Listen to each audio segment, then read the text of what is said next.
Good afternoon, everybody, and welcome to this afternoon session, Raising the STP-bar for Cross-Border CNY Payments. I'll give you a brief outline of what we intend to talk about, and then I'll introduce our distinguished panel. The basic premise of the session today is that the world of payments is pretty mature in most markets, but in the context of China, it's not.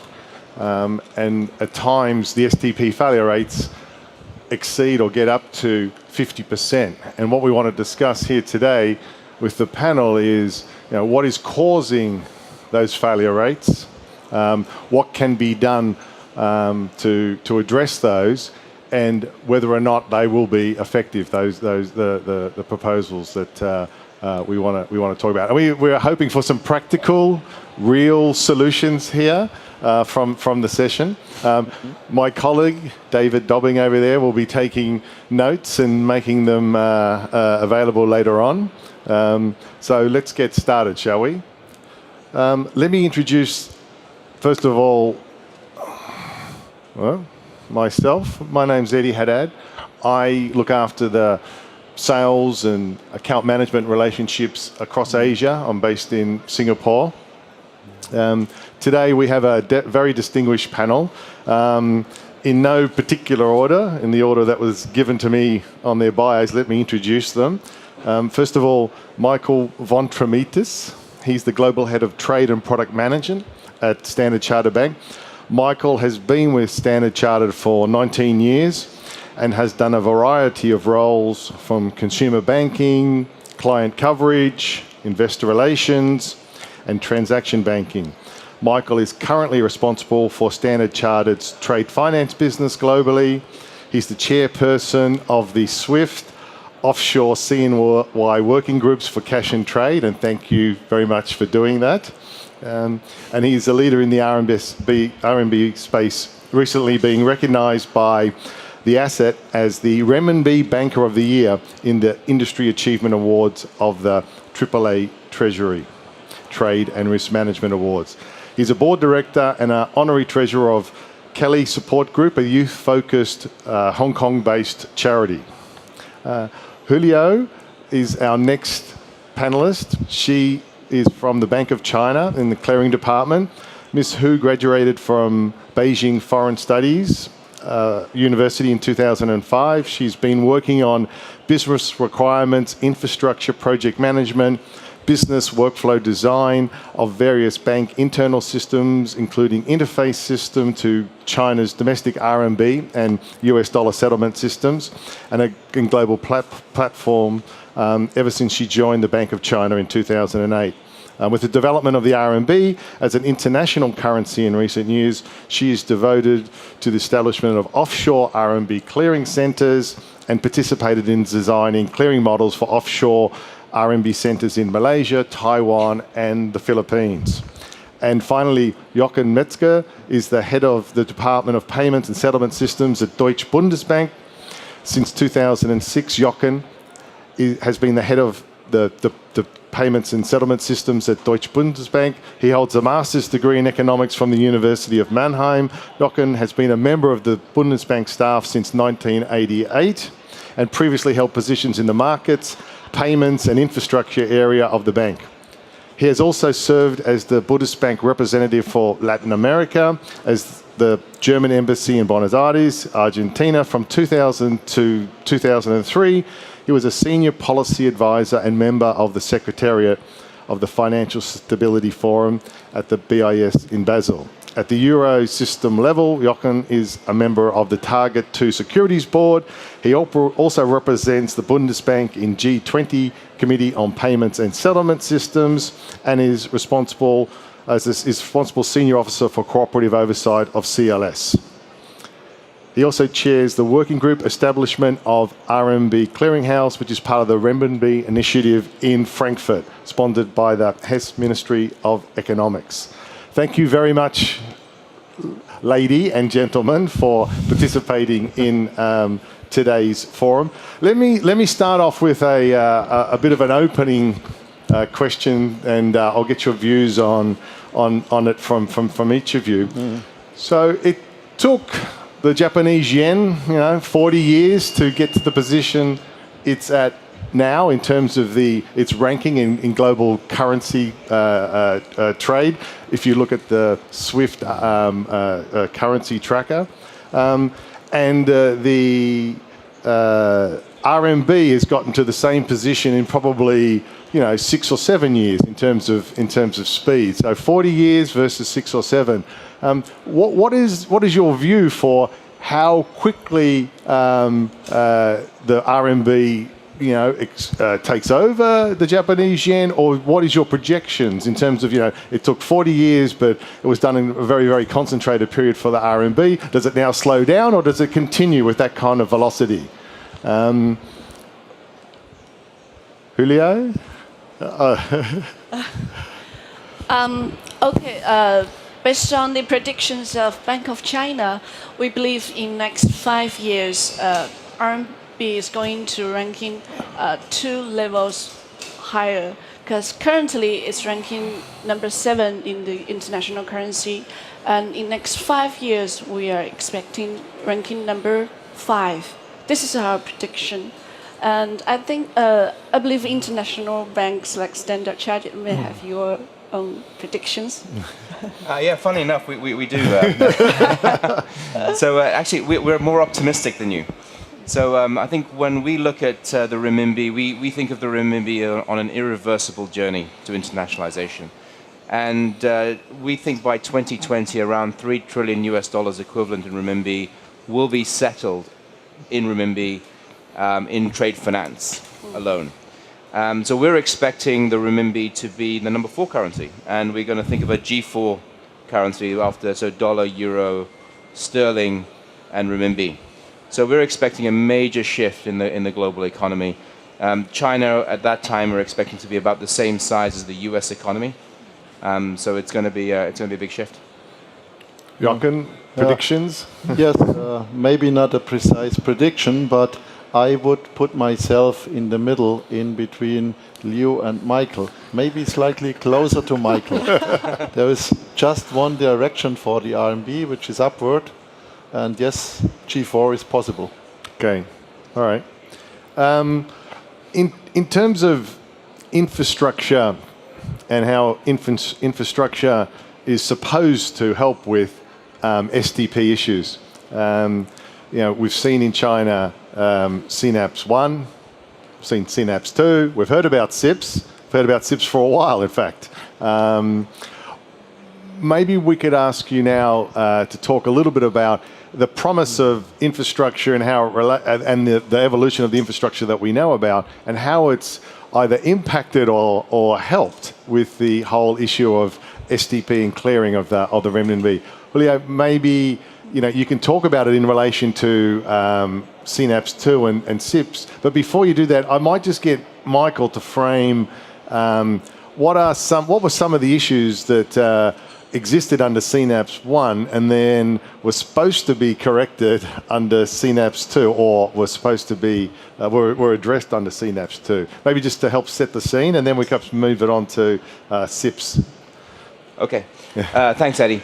So I think I would take a slightly different tact. I think what CNAPS 2 was addressing was domestic payments. Right. So I think we've got to be very, very clear, and Julio will talk to the domestic payment infrastructure. What cross-border payment flows with China have traditionally have been for genuine underlying trade. So paying in and out of China, you require genuine underlying trade as the mechanism that enables you to pay. And the current account is effectively liberalized in China today. So there is no restriction from paying in and out of China for current account items, but you've got to prove it. So that's the sort of the genesis of it. And so a lot of the conversation that we've had in the industry is about how do we show that it's genuine underlying trade, and how do we effectively enable the message format to demonstrate that. And I think that's where we've been looking for solutions. And then obviously CNAPS 2 has come along. So maybe who can talk a little bit about, Ms. Liu can talk a little bit about CNAPS 2, and then maybe we can then talk about some of the issues that we see there. Okay, actually CNAPS, it is well known as the onshore infrastructure for RMB clearing, and it contains two parts. One is the high-value payment system, and the other is netting for small values, for low values. So actually, it is only the HVP it's the high-value system, be able to do the cross-border or international RMB clearing right now. And in Synapse 1, it is said that, because it's using the Synapse messages, so it caused some problems for cross-border clearing and settlement. And so Synapse 2 has made some progress to support the international RMB clearing, and hopefully it's going to be implemented in the middle of next year. Actually, it has started to be implemented now. It's in progress. So lots of efforts has been done by the PBOC to raise the STP for all the banks when they do the cross-border RMB clearing. So I think Michael has a list of problems that Synapse 1 has caused. Yeah, perhaps before we go there, Joachim, in terms of your view on the various evolutions of the infrastructure, your take on it from a European perspective. I mean, you're often the guy or the guys on the other end of this. Yeah, if I look at the development of Synapse 2, yes, I share the expectation of Liu. It would be great to have it, and the sooner the better, because it will provide kind of the STP end on the Chinese side of the bargain. Right. And on the originating end, Michael, any issues with it? Well, look, I think Synapse 2's made a great stride, right? And I think when you look at at least it's using ISO 20022 messages. It provides a single window entry into the Chinese payment system. But fundamentally, it has a couple of key issues, right? And they're not just to do with Synapse 2, but there are three issues that I've identified. One is to do with, obviously, the translation between English and Chinese. We've all had to deal with Chinese commercial code, how you do AML screening on Chinese commercial code, and dealing with that. So there's been some work in the industry to solve that problem. You've then got an issue around just the Synapse code. And the Synapse code is published in Chinese. So in order for the renminbi to be seen more as an international currency, and we've seen a lot of clients just don't know how to get the Synapse code. So when we receive a payment, and as an intermediary bank or as a correspondent bank, we then have to add the Synapse code to that payment, which obviously creates part of this STP issues. So publishing in English, I think, will help a lot of the international participants in the industry. And the third issue is really one down to the point that I made earlier around cross-border trade, and trade being the underlying requirement. And it's really around the purpose code. So Synapse 2 requires the payment purpose code, which Synapse 1 did not require. So what's now needed is that the originator has to input that information in order for the transaction to be STP. And that is unusual. For a currency like the Chinese yuan, which is now a major currency, makes up, it's the 7th largest payment currency in the world, it's now unusual. So to make a payment to China, you have to input the payment purpose code. And the payment purpose code that the Hong Kong Clearing Bank issued, which is Bank of China Hong Kong, was different from that the Singapore Clearing Bank and the Taiwan Clearing Bank issued. So we have some differences that are being resolved. So I think we need to, first of all, resolve what those payment purpose codes are, where you put them into the SWIFT message, whether it's field 70 or field 72, and the structure of that code. And then also, why do you actually need it? So I think fundamentally, when we look forward, and the hope for SIPs is that actually we'll eliminate that, particularly as China is beginning to liberalize the capital account. If you could eliminate the payment purpose code, it will naturally elevate transactions up to STP transactions up the curve. And we've actually had a number of corporates come to us and say, because I've got to input this payment purpose code, it's just I have to change my system again. I started renminbi, I'm probably going to move back to dollar. Oh. So I think it's potentially a showstopper. Okay. So Synapse codes in English definitely would help. And then purpose codes, why do we need purpose codes?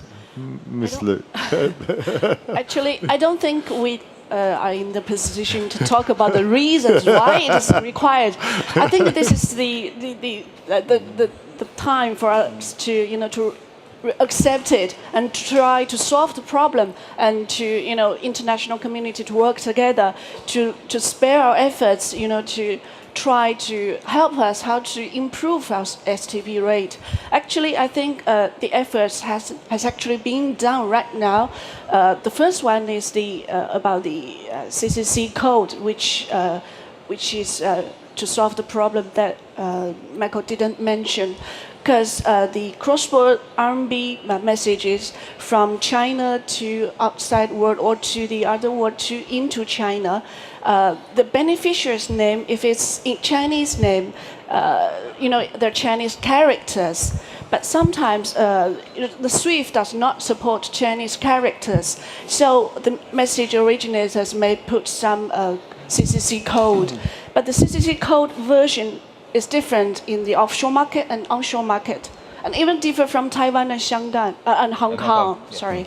So now, actually, SWIFT has made this announcement on the website. A new version of Chinese commercial code has been announced on the website to help everybody to send message into China. You can use this version of CCC. Then the STP rate of the middle banks will be raised. So I think this is a really practical point. Not asking the reason, but receive it and try to solve the problem. Okay, very good. And what's more, speaking of the purpose code, actually, Michael said in Synapse 1, no purpose code. I don't agree. Actually, in Synapse 1, purpose code is also required. It's just trade and non-trade. So in Synapse 2, there is more purpose code required, say like 9 or 10, yes, to saying the purpose of the payment is for trade or for service, for remittance, for capital transfer, etc. I think, and now SWIFT has also been doing this work and trying to make alignment between the offshore market and the onshore market to say for good trade it's GOD or something like that. I think it's, if the originator of the message put this into 72, and then the middle bank just transfer the message into China, STP, no problem. Okay, all right. So Swift to the rescue then, and Yes. And now publishing it on the Swift.com. Jochen, from your experience, I mean, how helpful has this been? Is there wide adoption yet, or what's your perspective of this issue on purpose codes and where we've come and where we need to get to? For me, the purpose code is a way of making a capital account restriction to bring it into the ISO 20022 format. So make capital account restriction almost conform to STP processing. And I would go even a step further here. I would say if the purpose code is the obstacle, there is also help. There's help available. And I would think a clearing bank designated in such a city like Frankfurt, this very clearing bank should be able to help German corporates, or to help, let's say, mid-cap German corporates and their, let's say, their home bank to, let's say, come up with the appropriate purpose code. And therefore, for me, it's maybe not good, but it's unavoidable, and it's definitely an improvement, a step in the right direction. Okay, all right, thank you. I think it was Michael briefly mentioned CIPS in one of the earlier responses. CIPS is the Chinese International Payments System, for those that don't know the acronym. Where do you think we are with CIPS? When we've heard it, 2013 I think was the original announcement of it, and maybe I can ask all three, but we'll start with Julio. where are we? What is the promise of SIPs? And when we've had this proliferation of offshore centres over the intervening period of the announcement and where we are now and when we're likely to get SIPs, how does that come together? Maybe we start with you and we'll go through Michael and Jochen after that. So SIPs, what is the promise of SIPs in the STP world? Based on the problems caused by Synapse 1 and hopefully Synapse 2, mentioned by Michael, I think SIPs, it is said SIPs will spend more efforts to raise the STP for the international RMB clearing. So one of the issues Michael raised is Synapse code. It's actually 12 numbers, and the version is in Chinese version. So this is the problem. You have to have this mapping between Synapse code and Swift bit code. So hopefully SIPs will use Swift bit code instead of Synapse code. I think this is a big progress, and this is the first one. And secondly, also the message type, message standards will also be ISO 20022. I think this will be also a very great progress too. And also for the transfer Jochen has mentioned between empty message and ISO message is also a very serious consideration for them. So they put more fields to include the charges and the middle banks. And it's more convenient for the transfer between empty message and ISO messages, yes. And also larger space for name and address in beneficiary. So I think these are all the efforts that the SIPs is going to do for STP rates in the future. Okay. So will it be helpful, Michael? Well, no, listen. I mean, we've been obviously, engaging with a lot of people around SIPs, and I think, these are some of the issues that we're trying to resolve. And the industry's been working very hard on, payment purpose codes, and how do we standardize it? And hopefully, actually, I think we're gonna put that on the website next week or very shortly. I'm going to look at David over there. I'm not sure when he's putting it up, but he's writing that. He's writing it down. Yeah, he's got that. But I think the other things that we're expecting from SIPs are things like intraday liquidity, managing the intraday liquidity, netting positions, and that will actually help because I think those are critical elements that are required. Obviously, something like CLS and joining CLS would also be very, very helpful for the renminbi to join it because that will enable us not to have settlement limits on a host of banks. But I do think coming back to the point. You just have to expect that CNY payments are not going to be STP because whether it's the clearing bank has to add it or the correspondent bank, and we help our clients as well in terms of adding that information onto the message. That means it's not STP. It means someone's actually manual intervention touched it. Yeah. Right. Yeah. And obviously you have to pay for it. Yeah. So and banks in Europe, banks in America, banks in Africa, in the Middle East, in Asia. They're going to have to figure out on their front-end systems, when they talk to their clients, how to ensure that they advise their clients on how to put this information in. And there's some markets that we've seen high levels of payment, so Singapore, Hong Kong, Taiwan, London, Frankfurt, Paris, sort of these kinds of places. Even New York is growing quite rapidly now. But other places we're still seeing fewer, not as many payments. So those banks are going to be further behind the curve. So I think there needs to be some sort of assistance for those financial institutions. Okay, and maybe just Jochen, you can pick up on the offshore renminbi clearing centres. We can try and bring it back to SIPs, but just the work that you're doing on the Frankfurt initiative and the proliferation of these centres, are they helping with the STP issue? And then maybe bring in SIPs at the end. We have SIP, we're going to have SIPs, we're going to have these offshore clearing centres. How do they come together? But just give us your view on the offshore centres and how they're developing and STP. Yeah. But before actually doing this, I would like to, let's say, describe to you the policy challenge for a central banker. Suppose you are a senior official at the People's Bank of China and you want to liberalize your currency, but only up to a degree. You want to internationalize your currency, but only up to a degree. How do you, let's say, square this circle? Right. And the answer is, you try, let's say, many things at the same time. You try clearing banks to internationalize your currency. You try an upgrade of CNYs.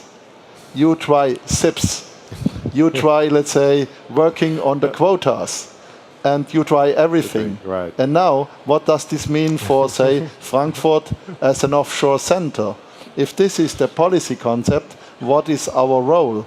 I guess for Frankfurt being shorthand for Germany, which is, let's say, about real economy, which is about, let's say, exports, imports. I guess the German trade with China is the trade of UK, Italy, and France combined. And this needs a payment service. And let's say in this case, it needs a better STP payment service. And so enter the clearing bank. And if you look about Luxembourg, I have no figures on Luxembourg trade with China available. But probably Luxembourg has a completely different mindset.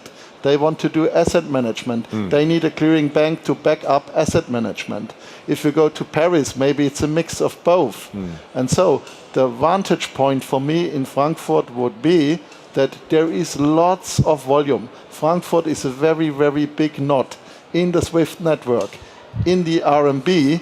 And so let's say this is the base liquidity with which we can work. And given that we are neatly located in the European time zone, I think this is going to fly. This is going to fly regardless of the pace of liberalization. The more liberal, the better, but it even works without that. Right. Okay. So offshore clearing centers for specific markets, for specific purposes in those markets. Yes. Okay. Julio, please add. Yeah, I want to comment.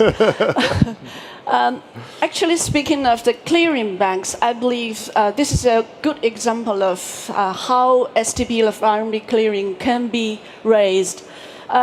A good example in BOC, Taiwan Bank of China, Taiwan. According to them, RMB settlement STP rate is generally over 90%. And so this proved that STP rate of RMB clearing can be raised. And what is their secret? And this is Michael's question. The secret is that to educate the originators of the message. Very simple. Hold on. Add something to that. Yeah, hold on, Michael. Please keep going. What I mean is to try to educate the originators of the messages, of the RMB messages.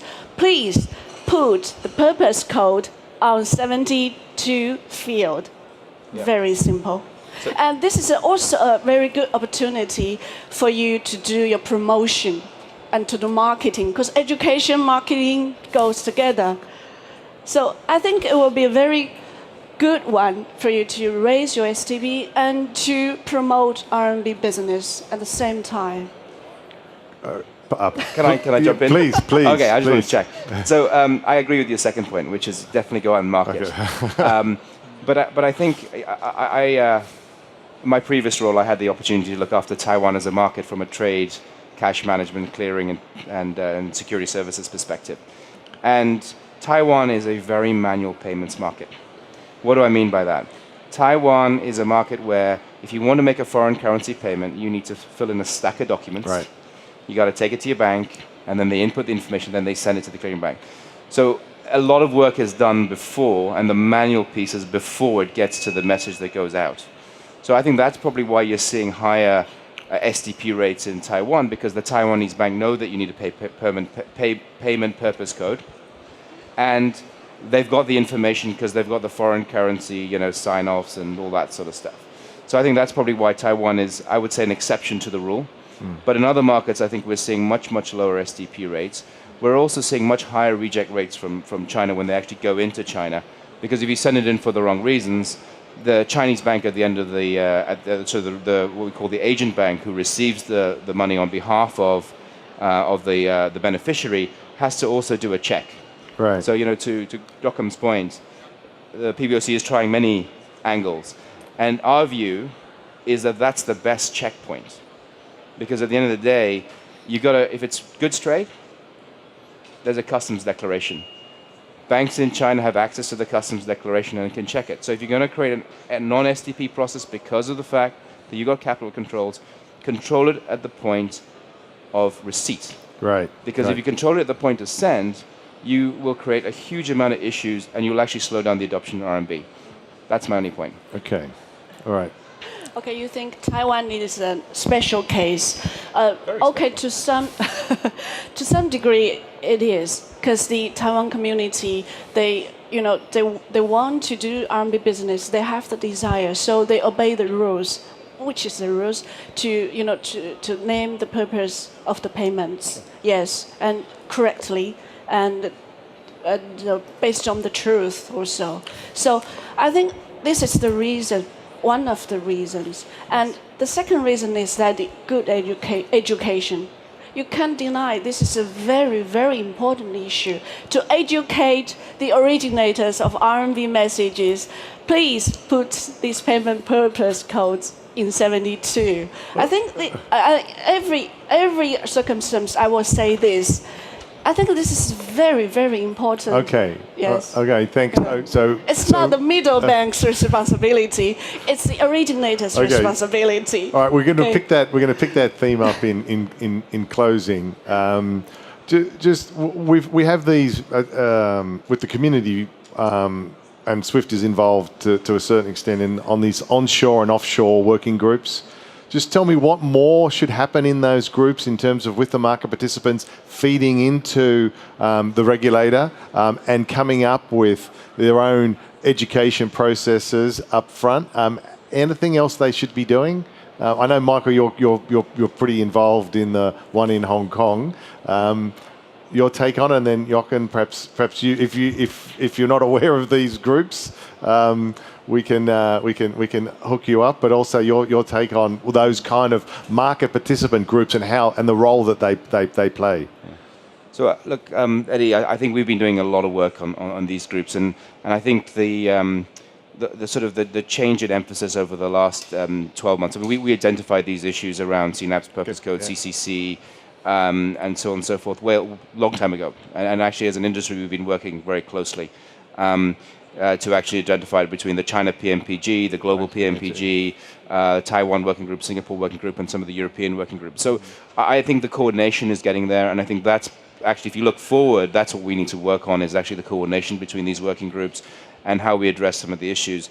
I think as far as we can address them, I think we're pretty much there. There'll be opportunities for market participants to feed back on the CCC code, and we've actually set up a standards body around CCC, which is first in industry for that.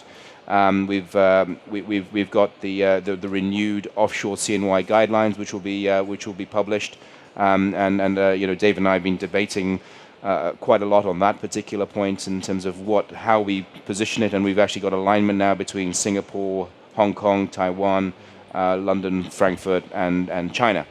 And I think this is a major step forward. Right. But again, it doesn't solve the fundamental problem, but at least it facilitates where we are. Right. Yeah. Jochen, views? Yeah. I would like to come back to my earlier point that clearing banks, let's say, are needed to provide local solutions because the demand of each local market may be slightly different. And now, let's say, what to do with, let's say, the groups. I would think would be extremely beneficial if the groups can make sure, let's say, that the purpose code being used in Paris, in Luxembourg, in London, or in Frankfurt is exactly the same. That, let's say, payment of an invoice gets the same purpose code, that, let's say, portfolio investment gets the same. This is not STP, but it's getting fairly close. Standards. This is policing of the purpose codes. Yes. We like to think of it as standards, Eddie. Yes. I believe the onshore market, both the onshore and offshore markets, are going to share the same list of purpose codes. That's right. That's right. Yes. That's right. We've only got a few minutes left, but we're quite happy to take some questions from the audience before we close. There's one at the back there. Someone will come with a mic.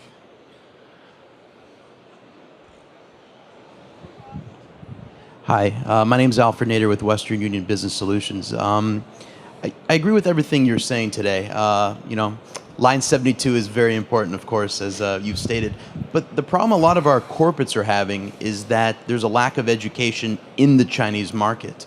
The companies in China don't know what is allowed and what isn't allowed.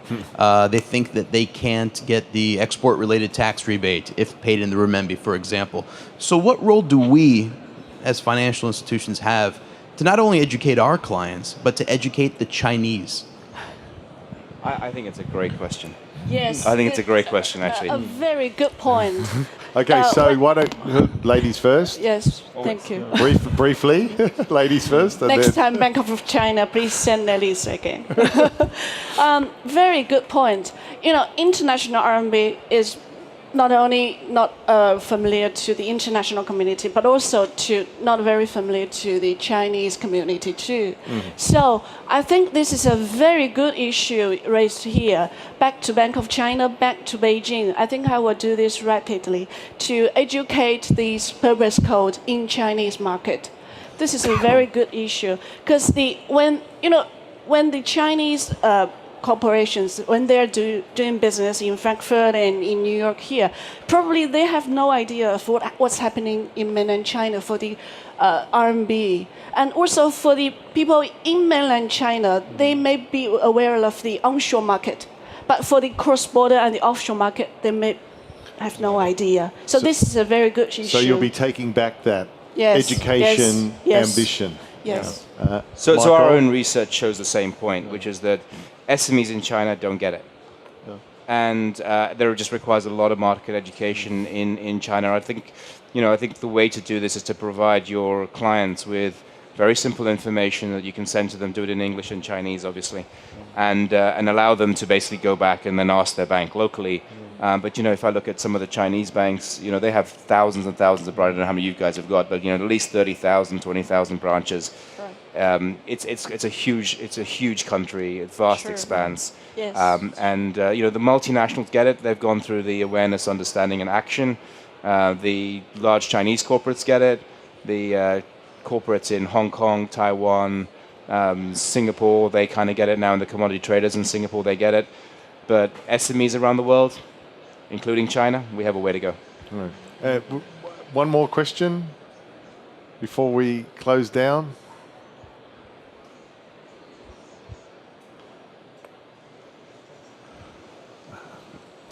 Okay, no. Jochen, do you want to weigh in on that last bit there on yes, education back at SMEs, and then we'll close out? Yeah, I would like to provide a philosophical answer to that question. Okay. I don't know whether Confucius was actually speaking on the subject, but suppose he did. He might have said that education is a process that changes the student and the teacher. If we go to this picture over there, the red circle, this is Bank of China, Frankfurt. So suppose this is the student. So we educate German corporates about the purpose code. Bank of China, Frankfurt does this. And Bank of China, Shanghai is the teacher. But now the teacher gets changed in the process as well. I would rely on Bank of China, Shanghai to educate Chinese corporates. That's what I would like to get out of this. Okay, that's the last word. Excellent. Let's thank our panel for what was a very lively discussion and very informative. And we have our notes over there captured that everybody can see. Thank you. Thank you very much.